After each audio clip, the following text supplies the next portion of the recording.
Hi, you're listening to People Are Strange, a podcast starring me, Andy. And me, JK. Please be advised, this show contains strong language and explicit descriptions of adult situations. People Are Strange is not intended to promote the use of drugs or a life in the arts. If you do decide to experiment, please do so from an informed and responsible place. Now, sit back, relax, and enjoy. Because after all, people are strange. Today, we're joined in the studio by our good friend. Today, we're joined in the studio by our good friend Jesse James, who is a visual artist. Well, I don't know. What do you think of yourself as? I'm like visual artist. Yeah, visual artist, because I do a lot of different mediums. So I do like street art, I do digital art, but it's all visual. So Word. Visual artist. All visual. I like that. Hell yeah. Optical artist. You started out doing music, right? Yeah. So back in 2007, 2008, I went to college for studio production and wanted to be like a DJ. Did like mixing and stuff like that. And I was into the, like you were saying, the crazy stuff, like all the. Kind of make you feel like you're in a different state of mind. I remember you had a speaking spell that you opened up and screwed around with, so that it was still have that speaking I spell. am Satan. Yeah. Basically. Hello. Oh man. How are you? So how'd you make the transition from music to graphic art? Street art. So I had my sights set on it. I knew I wanted to be a DJ, and I thought that that's what was my my life, and that's what I wanted to do. Had you done it before you decided to study it, or were you just kind of intrigued by that kind of world and that kind of idea? Well, the idea was great. I was really intrigued in it, and before I studied it, I did just my own personal production. So all through high school, I was putting out tracks under this moniker that I hate now. But Come on, you gotta say what it is. Jamlick is Jamlick. That's nothing to be ashamed of. Yeah, well, but so anyway, it was something that I liked to do, but I kind of realized quickly that it wasn't good. I didn't think it was. I'm gonna be honest about it. I don't think it was particularly what I wanted. It didn't fulfill me as an artist. Okay. So All right. I wanted more out of it, and I watched this film called Basquiat. It was by Julian Schneibel, and it was like an art film. Mm-hmm. And the thing about it was that my idea of visual art was very technical, and I wanted to, like, when I looked at art, I really hated it, to be honest. Like, most of my life, I didn't want to be a visual artist because I was like, I can't do that. Mm-hmm. I can't, draw the Mona Lisa. Like, I can't do these highly technical things.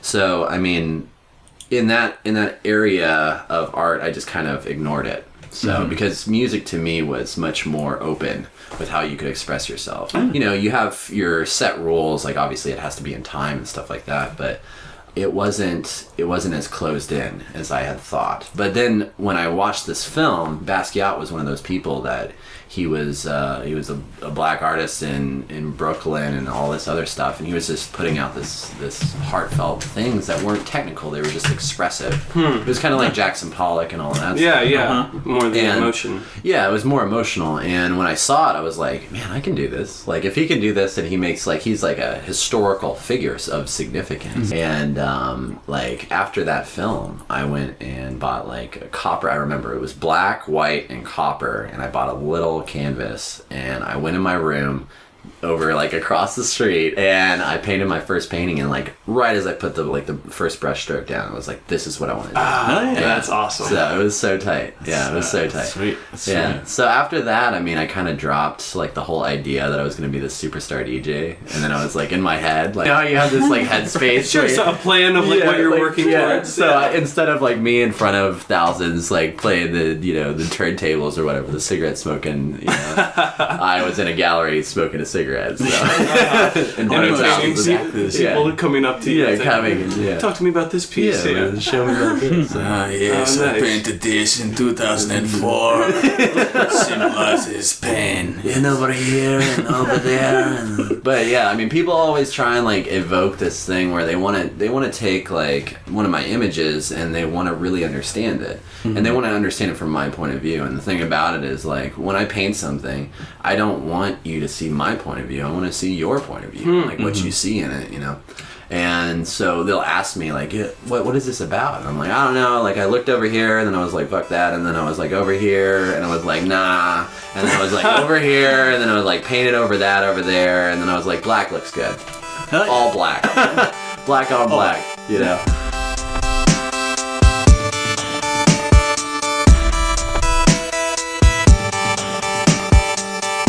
Yeah. So that's kind of the progression. And what's interesting about the show this week is that it's a complete kind of like circular like motion where I had one of my first shows at Tsunami, and it was nice to come back. I remember into that that. space. I remember that. Yeah. And it was much bigger pieces and much like a different style too, like a different aesthetic to it, where it had like a black and white mostly, and now I've added a lot of color. There's a lot more geometry to it.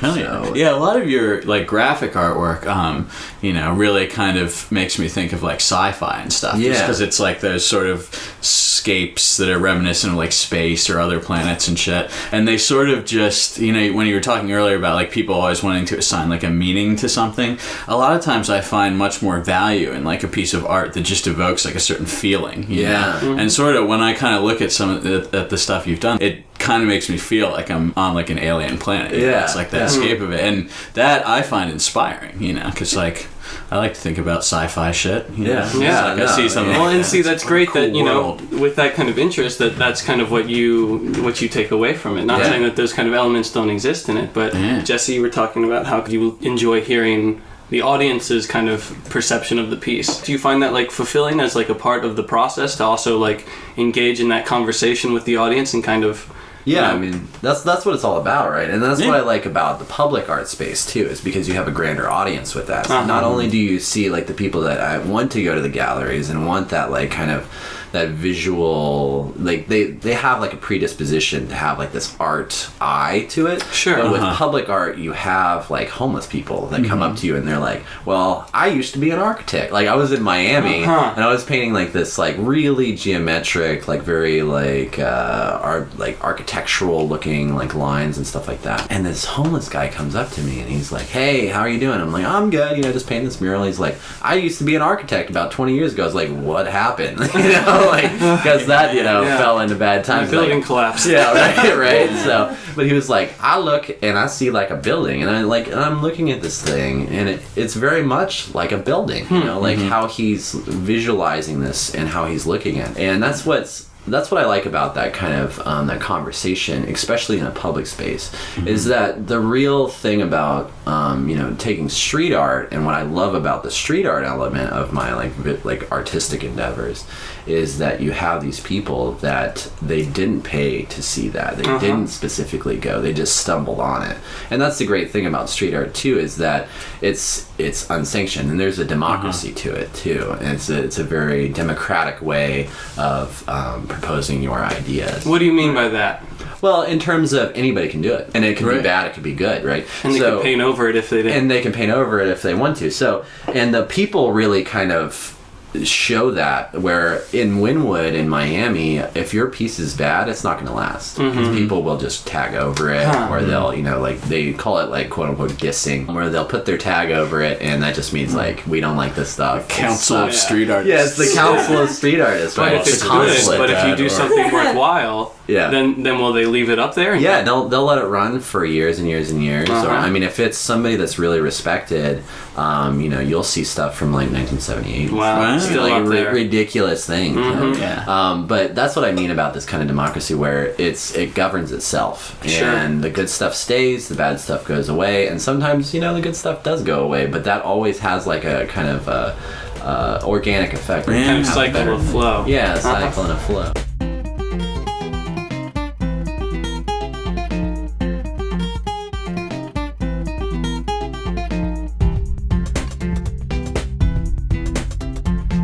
So in addition to having gallery shows like you touched on, you work, I know, up in Baltimore, and you were saying in Miami with, make sure I'm getting the name of the program right. Is it Wall Hunters or? Well, Wall Hunters is one of my friends, my good friends actually, and he kind of got into that whole thing. But Wall Hunters is a program that they specifically do like activating like the row homes and things like that. They do their art to have like a political like spiel to it. So they want all eyes on the real problem in Baltimore, which is like vacants. Sure. So for those who don't know what that is, they like find these kind of old abandoned buildings that are kind of blights on the neighborhood, and then they paint these beautiful works of art on the outside of them to give kind of the community something better to look at. Yeah. But they don't have permission to do it on these buildings. Yeah, it's completely illegal. A lot of the times the owners of the buildings live far away and are just kind of holding on to the property, waiting for the value to change or something like that. Yeah, slumlords. Yeah. So what they'll do is like you'll have these fat cats going.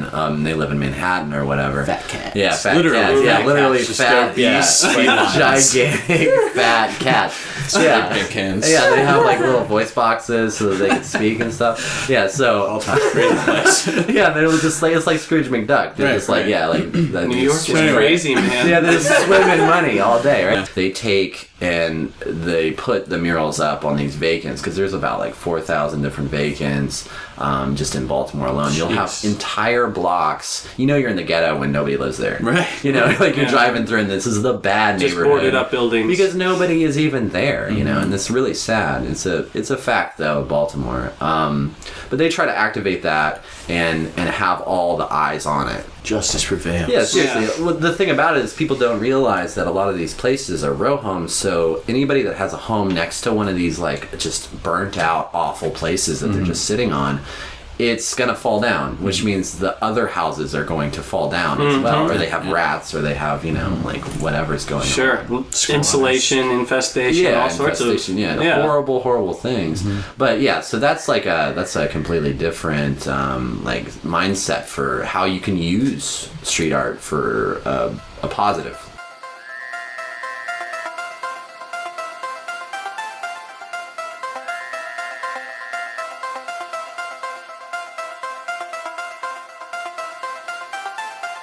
I activated and co-founded Articulate Baltimore. Okay. And we were doing the same thing, but it was on the west side of the city. So the west side is a blighted area too, and it used to be like very prominent with North Howard. You had Hutzlers and a whole bunch of other things. But once Hutzlers moved out of that... Not Hustlers. Not Hustlers. No, that's not Larry Flint's club. That's still there. Yeah, it's still there. It's still kicking. But Hutzlers was this close. like... Yeah, I know, right? Like... They should just totally make Hutzlers put together. You know, you could buy your like your. It would be button. so confusing though. You'd be constantly walking into the wrong place. Your button down. Trying to get a button down. Instead, there's got glitter all over. Yeah, it's got the Herbies of arts and crafts. Ask for this. Yeah, it's terrible. But so they moved out of the area and they call it the Super Block. And you know, Madame Mayor was trying to just like take that entire area and revitalize it. So it linked up really nicely that we came in and we had no idea that the mayor's like initiative was trying to do that as well. So we were like, oh, this looks like a good place, and it just synced together perfectly. Nice. And we were able to put up 7 different murals in North Howard, Mulberry, and Franklin, that sort of area, with international artists that we brought from Italy, Vancouver, South Africa, like Johannesburg, and you see all of these different like styles. Oh wow, yeah. And like it's very interesting. What I saw is like the people from Sao Paulo have like vibrant colors, like purples and rich like reds and stuff, and then the people from like Berlin are like black and white and they're like angular. It's just like it's very much like where they come from dictates how they kind of express themselves, which I know is like it's an obvious thing, but when you really see it, when you see it on one street, like all right next to each other, like, kind of all these corners of the world. And I remember that, and that guy's totally German because that's how he paints. You know? So it was very that's great. Oh, yeah. You know, it was a good experience because you got to see other cultures and how they looked at art, and then you also got to network with some of the bigwigs for Baltimore. I mean, these are very important and powerful people that can do a lot of things, and the good thing about the city is that once you know those people, you have a precedent, and you could, and once you've done something successfully, you can really activate other initiatives very quickly because it's just a small consulate of people. Like they all meet together. Yeah, and the thing about it is, you know, it wholly benefits the community too. Yeah, right. And that was our mission statement. That was our value proposition, and that's how we kind of, and we took a lot of different precedents from the past too. It's kind of like a circular thing where these successes make this success, but this success makes that, and it kind of goes around. Sure. Learn from what has like worked and not worked in the past, and then learn from experiences on that as well, and carry that into the next thing. That exactly. Like don't paint in a hurricane. Yeah, we were talking. You gotta try it to find out. Try it to find out, right?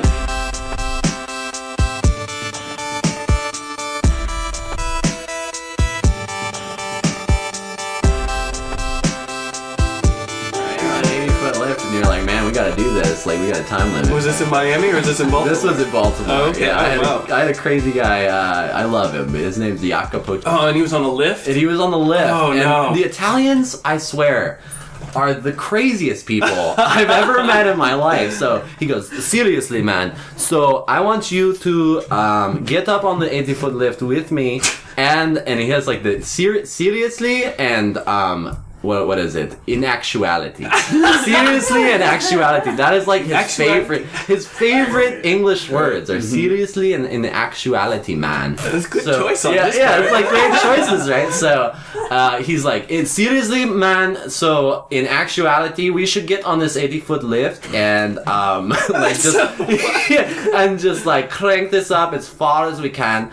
And meanwhile, there's 70-mile-per-hour winds swirling around. So and anyway, lightning. like, yeah, that's what this. So he has this little Nike thing because he used to work for Nike. He has this little raincoat, and he's trying to paint this in the biggest thing that we have, like the biggest mural that we. And it's raining. And it's raining. It's hurricaning. And it's hurricaning. Oh my God. And there's lightning coming down, and I'm gonna get up on an 80-foot metal pole, right? Like not That'll make you insulated. feel alive. Yeah. Oh, man. So with like where you look down and the grate is obviously it's not covered, so you see like straight down, and the wind. The grate in the lift, you mean? In the lift, Uh-huh. yeah, and like the lift itself is like waving because it's so far up and it's fully extended that you have so much weight on this thing that it's starting. The to wind's move just around. blowing it Yeah, around. but like moving it around. Uh-huh. So I was like, so Jacopo, I just wanted to like let you know that I'm kind of scared of heights. And he's like, yo, you want to be a bitch, man? So he like called me a bitch, like Your own city and your own state. he's like, you know how far I've traveled to do this meal? Oh, man. I've got to do this meal, and he's like, so if you're going to be a, and he's like, he's like lecturing me on this, so, and I respect him wholly for it, but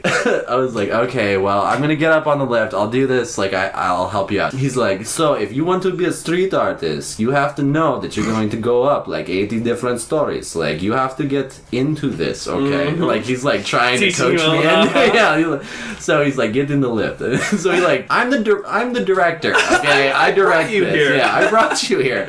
So anyway, we get up on this thing, and I'm just like, going up in the lift. And we're going up like 8 stories. This is insanity. So this is the biggest lift that we have on the biggest wall, and he wants to go to the very top to make a damn circle. Oh my and then I'm like, I don't want to make the circle. So I'm at the top, and the one thing out of all of my like dreams since I was in high school of being this grand artist, and then when I found street art, I wanted to be this great street artist.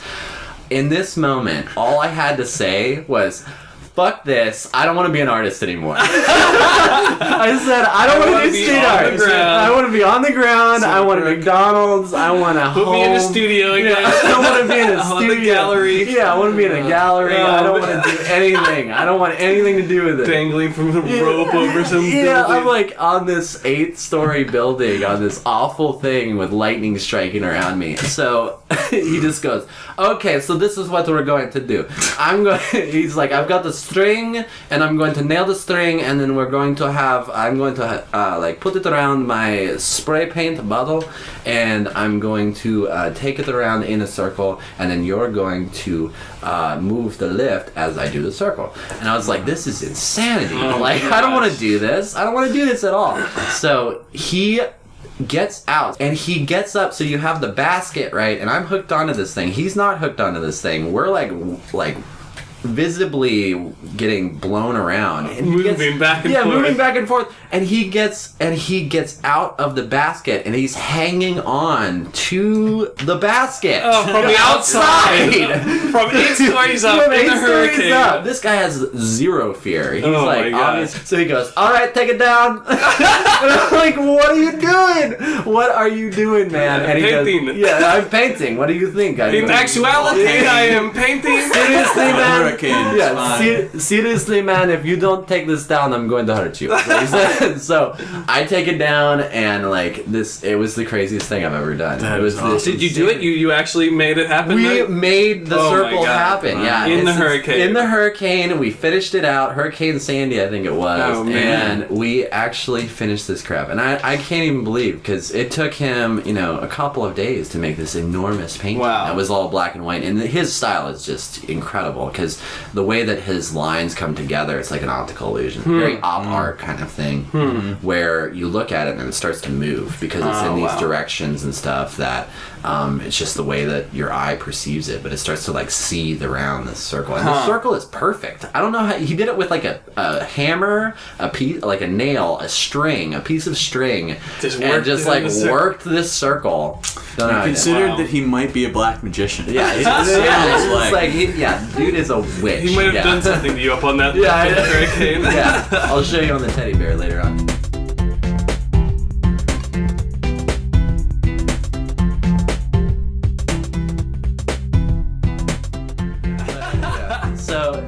So we did that, and Wow. then it was just like day after day, he had just the craziest stuff just happened to him. So we were doing our gallery opening that was in tangent, like in parallel with the program, so that we could show other things too. I'm trying to manage this gallery show, and I'm gonna take a tour for the different murals, and I have a whole bunch of very important people. And we're looking at this art, we're looking at actually one of my pieces, and somebody runs up and goes, "Yo, there's a SWAT team and they're trying to take Jacopo away." And I'm like, "What? There's a SWAT team?" And you hear the helicopter, and you always hear helicopters in Baltimore, Sure. but the helicopter is hovering over Jacopo. They actually have 2 helicopters Oh my. hovering over. So Is it necessary? It Is was that like, really this necessary? is tax-paying dollars, Yeah. right? So we like run. Like I'm like, "Sorry guys, I have to cut the tour short," and we're like running down. Oh shit! In front of all these big wigs that you're but trying I'm to like, like, you know, wait a second, we're getting hold on. arrested. This is Yeah. what happens to artists. Don't worry about it. Yeah, and I had no Trust idea. us. Only means we're legitimate. Right? And I had no idea what was going on, if he was like smoking a pipe up on, like I don't know what Got Italians 2 do. helicopters Sure. on him. Yeah, if he had Oh, like shit. Yeah, like I don't know what's going on, right? And So- he's from out of the country. He's from out of the country. Oh. He has like a work like visa thing Sure. for like a week, right? So deportation is a very serious thing too. So so I'm like running. We're like both running, and we get over there, and they have a SWAT van, like a SWAT van Right. there with like SWAT members, and like people are just there's so many police cars for this thing that I don't know why this is in Baltimore. Where it's like real things Yeah, like happening, like murders. legitimate You're crimes. at an art gallery. Yeah, and we're at an art gallery opening. This guy's like painting a beautiful picture, and honestly, if he was doing it illegally, just let him do it because it was So great. this is while he was working on his on the piece. Oh my god! And they brought SWAT teams and helicopters. Yeah. It's not like he's gone anywhere. He's No. been working on I it for know. a while. I Like, know, right? He's So- not going to get off this 80-foot You should have lift. just brought all the investors out and been Yeah, like, "Hey, like, no, look okay. at who we have. It's like the Baltimore money is right Yeah, here. I'm sure Let's the go." investors want to have yeah. pictures taken negotiating with the SWAT team. They probably got their hand in the greasy pot. I'm watching The Wire, I know. One of them just like motions to the head SWAT guy, just like I see him. Yeah. He's like, "All right, back down, back down." So anyway, that kind of happened. So we had the director of the Baltimore Museum of Art come with us. Oh, wow. And she's the nicest Predicted it. person. You're Yeah, she's like black magic. Yeah, she's like the most powerful person, and she's very In the world. She's in the world. Yeah, In the world of Baltimore art. In Baltimore art, she is the de facto like person. So she comes with us, and you know, she like walks up and she goes, "What are you guys doing?" Like very curt to the police people, and we're like trying to negotiate, and we don't have our right of entry on us and stuff, and he doesn't have his visa because they see you as just some punk ass kid, but they see her as like a legitimate figure. Yeah, and they know who she is too. So I was thinking, I just wanted to point at the 80-foot lift and be like, if this guy is doing illegal work, he is very talented, because this is enormous lift. Like, this is a crane. Like, so it's quite an operation that you've got out here, and a good amount of gall to just set up this 80-foot lift for some illegal operation. Yeah, it's like I just spent $3,000 on this lift, and I just decided. No problem, take it away, impound it. No skin off my back. So she goes, "What are you guys doing? This is sanctioned by the city. The mayor. If I have to call up the mayor, all this blah blah blah." And once she said that, she like laid it down to these people. Fuck yeah! And they were like, "Whoa, okay, we're gonna leave." 2 helicopters. Whoa. Go back to base. Yeah, and the helicopters are like circling around, and Jacopo this whole time is still painting. Oh my god, dude! They were like, "Get down." This is the circle. Yeah, this is the they're circle. not taking me away. I will not do this. In actuality, you can't do shit to me. I'm painting. Yeah. So he's like smoking a cigarette on the thing, and he's just like, I was like, "Jacopo, what are you doing?" He's like, "I'm painting. I don't care." He's like, "I don't care about you guys." So I was like, "Yeah, we'll handle American this." policemen don't mean shit. He's like, "You guys are wuss." Yes, wuss. That's I was like, funny. "Get out of here. What are you doing?" So he's still painting. He doesn't give a rat's ass what's going on. True badass. Yeah, he's a true, but he was a real badass. Street artist. Yeah, he was he was a real street artist. Wow. But that was my fondest memories of any kind of. I think we went on a major tangent, but no, that's great, because some of Two our of the questions best. were for your most fun and your strangest experience. Yeah, and I think that might cover those are it. right about it. Yeah. Those are it.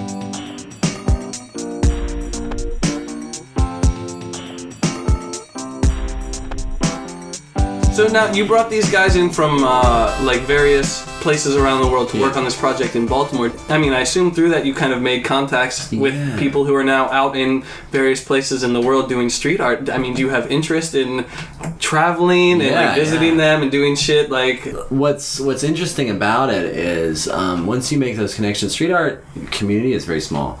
So you always have like 1 degree away from some of the big names like Shepard Fairey or Banksy or whatever. Like those prints that you saw at Tsunami this week, those were printed at the same studio that Banksy and Shepard Fairey print at. So I mean, it's not like name dropping, it's just the fact that you just run into these. It's just a small small layer of separation between. Absolutely. You go down to Miami and you're like, yeah, that's Shepard Fairey, or yeah, that's blah blah blah, or that's Invader, or these are like some big time people. And they're down there right next to you working in the shadows. Working like normal people, and they'll talk to you, and they're not rock stars any more than anybody else is.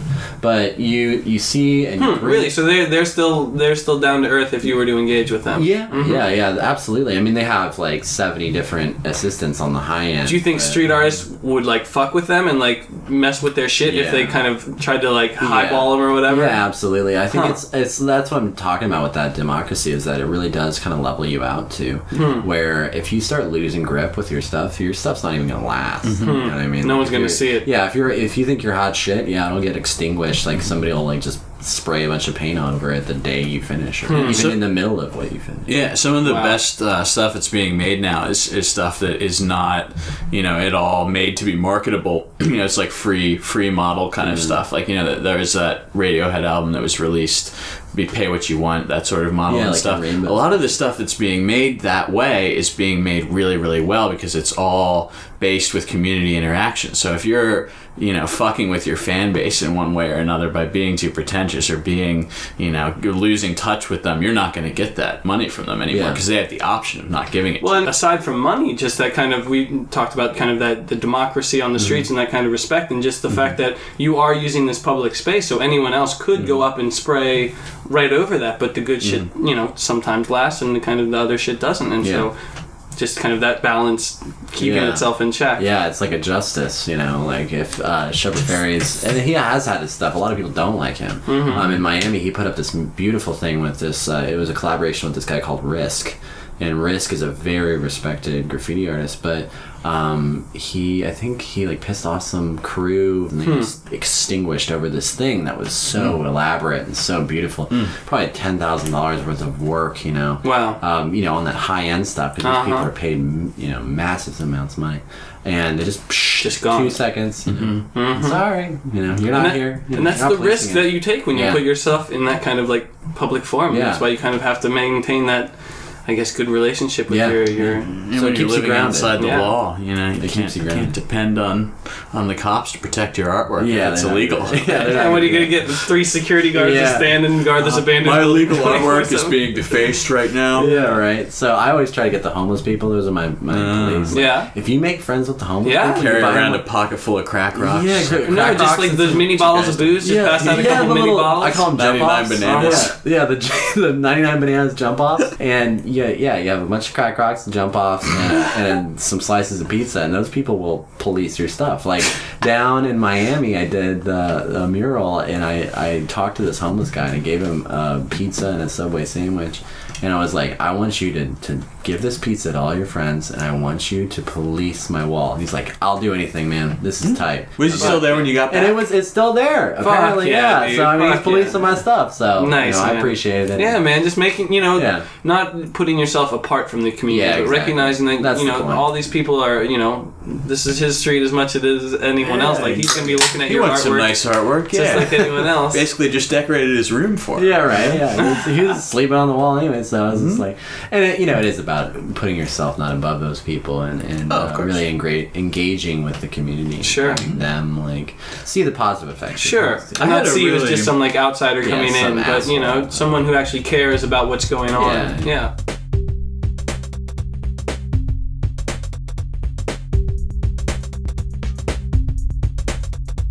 Why are you involved in the arts? Why do you feel this kind of need to be involved? I was talking to somebody that I'm collaborating with currently, and going to be doing future shows with them.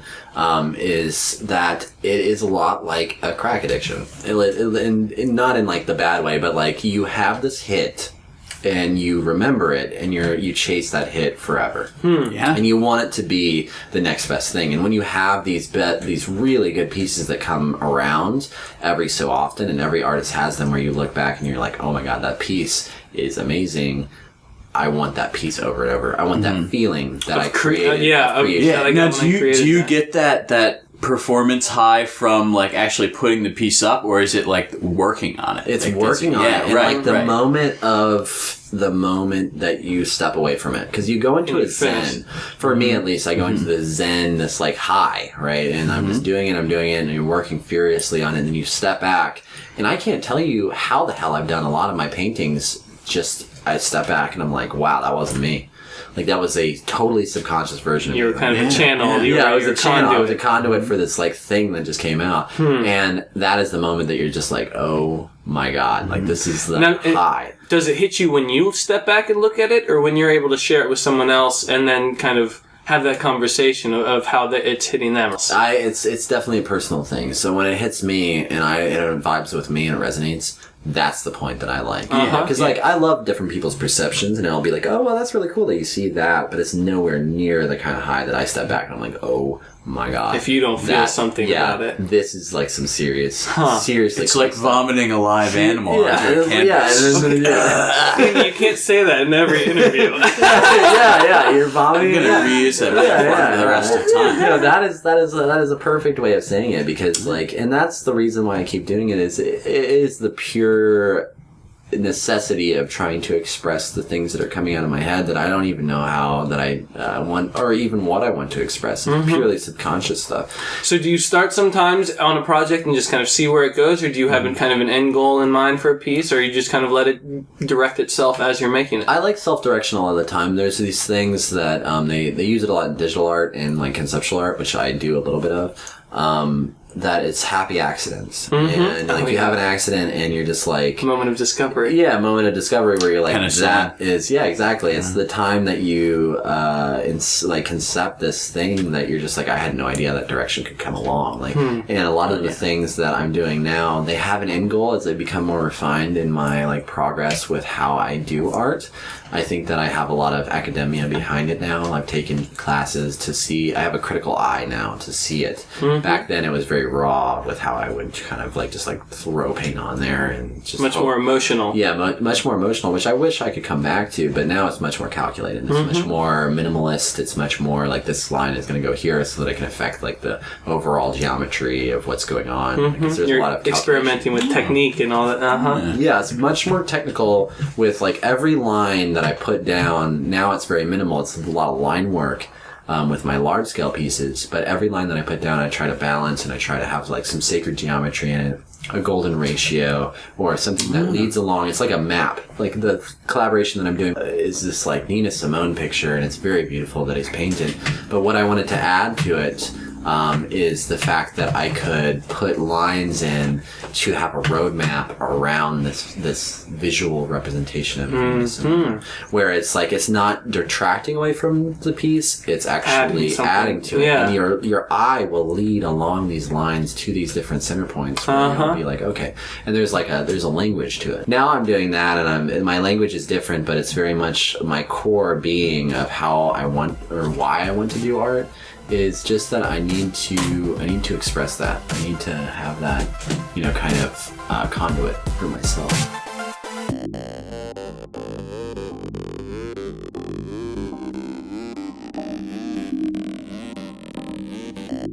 All right, Jesse. All right. What are you working on right now, Jesse? What projects are you got coming up? What kind of what do you got cooking? Cooking in the oven. Right now I am working on a couple of different like a project that this woman from Sao Paulo is facilitating. In Brazil? Yeah, Brazil. And she's doing a bunch of stuff in Annapolis and then also in Brazil for the National Gallery. Oh, wow. Oh, yeah. She wants me to be a part of it. So we're going to do a couple of different murals with Park Plaza and even BWI. We're going to be doing that. Brazilians are coming up. We're going to facilitate that. So that's really exciting. Will there be an exchange where some of people from up here go down to Brazil? Yeah, that's what I'm hearing so far. I don't know. It's kind of mercurial right now, where it's not. There's not a certainty to it. But there could be a possibility of that. There's a level of interest. Yeah, a level of interest. Oh, yeah. Another thing that I'm working on is like I was talking about the Nina Simone with those minimalist lines. Right. So that's an 8-foot by 8-foot piece that I'm going to have in a gallery, 1301 in Baltimore, Station North. Okay, nice. So that's going to be around the October 10th frame, but it's a little bit. There's not a solid date set for that yet. Okay. But those are the big two that I'm working on right now. Oh, yeah. Great. That project and the painting is kind of taking up most of my time. And if people are cruising around Baltimore or Miami, they might happen to see some of your artwork outside their windows. Happenstance. Yeah. And hopefully Annapolis too. So very good. In Baltimore it's Howard Street. In Franklin you'll see most of the stuff that we did. In Miami it's like 21st and Miami Avenue. You'll see it on the side. And hopefully this December gonna put some more up. So awesome. And then in Annapolis it's gonna be the Park Plaza wall, like next to the second circle on West Street. Okay, cool. Yeah. Oh, very cool. And then BWI, everybody knows BWI. Oh, yeah. Thurgood Marshall. Thurgood Marshall. Very good, very good. Well, thanks a lot for coming out to the Thank tree. you. Absolutely. We want to thank Jesse James so Studio. much for coming out and joining us on People Are Strange. Jesse James. Thank you. Yeah, we hope you had a good time. Oh, absolutely. Well, good. You got drunk enough to cool. enjoy the rest of your course, there's Saturday. so many natty bows. Good. Well, we might have to get you on again somewhere down the line and check it back in with you. But Yeah, we want to thank you for coming out. Thank you. All right. Time's up. Get out. Thank you for joining us for People Are Strange. If you enjoyed the show, please like us on Facebook. Subscribe to us on YouTube and iTunes. Email us, andyandjk@gmail.com. And most importantly, tell your friends. I'm Andy. And I'm JK. Be sure to check back with us next week for another exciting new episode of People Are Strange.